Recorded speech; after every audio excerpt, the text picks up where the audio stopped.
কেমন আছেন বন্ধুরা? টুকরির কিচেনে আরও একটি নতুন ভিডিও নিয়ে চলে এসেছি। তো দেখুন সকাল সকাল আমার লাড্ডুকে কি সুন্দর সাজিয়ে গুজিয়ে খেতে দিয়েছি। আমার পুজো দেওয়া হয়ে গেছে, দেখেই বুঝতেই পারছেন। এখন আমি একটুখানি ছাদে যাব, ছাদে গিয়ে আপনাদেরকে শ্বেত কাঞ্চন গাছটাকে একটু দেখাবো। এই দেখুন আমার বাড়ির শ্বেত কাঞ্চন গাছ।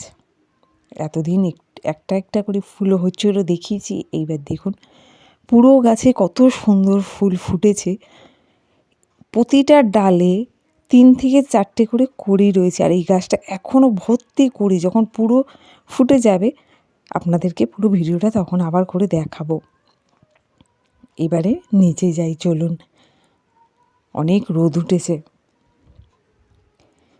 এদিকে ছোট ছোট গাছগুলো আস্তে আস্তে বড় হচ্ছে।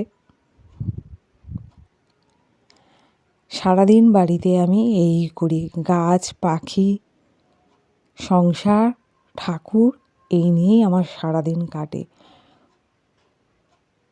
রান্নার জন্য কিছুটা গুছিয়েই আমি ওদিকে গেছিলাম একটু ভিডিও করতে।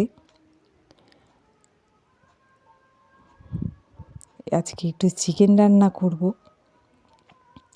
আগামীকাল সোমবার, তাই অল্প করেই মাংস আনা হয়েছে। আমরা সোমবারটা নিরামিষ খাই, মঙ্গলবারও নিরামিষ আমাদের চলে। এদিকে দেখুন কুলের আচার করেছি, মিষ্টি কুলের আচার হয়েছে। কাঁচা কুলগুলোকে পাকিয়ে মিষ্টি আচার করা হয়েছে, আর মিষ্টি আচারের রেসিপি দেওয়া আছে আমার চ্যানেলে। এটাকে ঠান্ডা করে কৌটোর মধ্যে এবার ঢেলে নেব। যতদিন খাওয়া যায় এইভাবে রেখে দেব। অল্প করেই হয়েছে, এটাকে পুরো রোদে রেখে